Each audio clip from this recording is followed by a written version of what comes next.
Hi friends, இப்போ நம்ம இந்த வீடியோவில் என்ன பார்க்க போகிறோம்னா டெய்லரிங் மிஷினில் எப்படி நூல் கோர்க்கிறது, மிஷின்லையும் பாப்பின்லையும் எப்படி நூல் கோர்க்கிறதுங்கிறத பார்க்க போகிறோம்.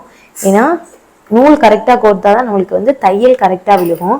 நூல் நம்ம சரியாக கோர்க்காமல் விட்டுட்டோம்னா தையல் நம்மளுக்கு சரியாக விழுகாது துணியில். அதனால இப்போ எப்படி நூல் கோர்க்கிறதுன்னு நான் சொல்கிறேன். இப்போ இந்த பாப்பின்ல இந்த இதை சுற்றிக்கிறோம். முதல்ல பாப்பினில் ஃபஸ்ட்டு நூலை சுற்றிக்கணும். சுற்றிட்டு இந்த நூலை இதில் வச்சுட்டு இந்த மிஷினில் இந்த மாதிரி ஒரு இது கொடுத்துருப்பாங்க. அந்த இதில் வச்சு நல்லா டைட் பண்ணி அந்த வீலோடு நம்ம நல்லா டைட் பண்ணி வச்சுக்கணும். என்னோடது மெரிட் கம்பெனி மிஷினு. இதில் இந்த மாதிரி ஒரு ஆப்ஷன் கொடுத்துருக்காங்க. உங்களோட மிஷினில் இந்த மாதிரி ஆப்ஷன்ஸ் கொடுத்துருக்காங்களான்னு நீங்கள் பார்த்துக்கோங்க. இப்போ வீலை இப்படி ரொட்டேட் பண்ணோன்னா, இப்படி நூலை கையில் இப்படி இழுத்துக்கிட்டோன்னா பார்ப்பீங்களா, அதுவாகவே நூல் ஃபுல்லாயிரும். நம்ம எவ்வளோ தேவையோ, நமக்கு எவ்வளோ யூஸ் பண்ண போகிறோமோ அந்த அளவுக்கு நம்ம நூலை அதில் சுற்றிக்கலாம்.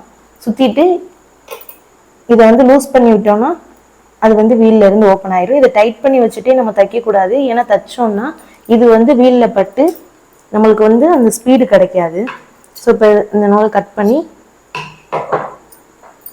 இதை இந்த டப்பியில் சேர்த்துக்கிறோம்.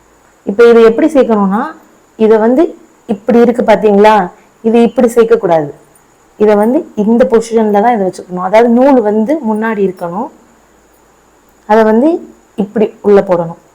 போட்டு இதில் எடுத்து இந்த ஒரு கேப் இருக்கும், இந்த கேப்புக்குள்ளே விட்டு இதில் எடுத்தீங்கன்னா டக்குன்னு ஒரு சவுண்டு வரும். அந்த சவுண்டு வந்துச்சுன்னா தான் நூல் கரெக்டான பொசிஷனில் போய் இருக்குன்னு அர்த்தம்.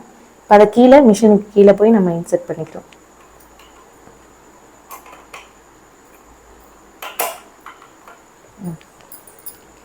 நெக்ஸ்ட்டு நூலை இந்த இது எடுத்து இங்கே ஒரு ஷேப் இப்படி இருக்கும், இந்த இதில் வச்சுட்டு இந்த இதில் கொண்டு இங்கே கொண்டு வரணும்.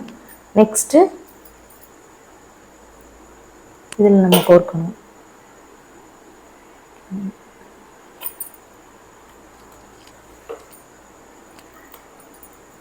இப்போ பார்த்தீங்கன்னா என்னோட மிஷினில் இந்த இடத்துல ஒரு ஸ்டாண்ட் மாதிரி ஒவ்வொரு மிஷினில் இருக்கும். இந்த மிஷினில் அது இல்லை. ஒருவேளை உங்களோட மிஷினில் அது இருந்ததுன்னா அந்த இதுலையும் இந்த நூலில் வர்ற மாதிரி கொண்டு வந்துடுவோங்க. நெக்ஸ்ட் நம்ம ஊசியில் நூலை கோர்த்துட்டு நம்ம இந்த நூலை எடுக்க போகிறோம்.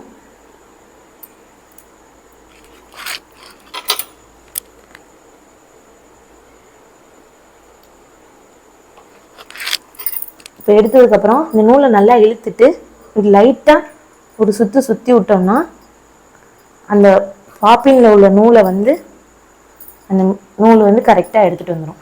இப்போ இதுக்கப்புறம் நம்ம தைக்க ஆரம்பிச்சிடலாம். அவ்வளோதான். பாய்.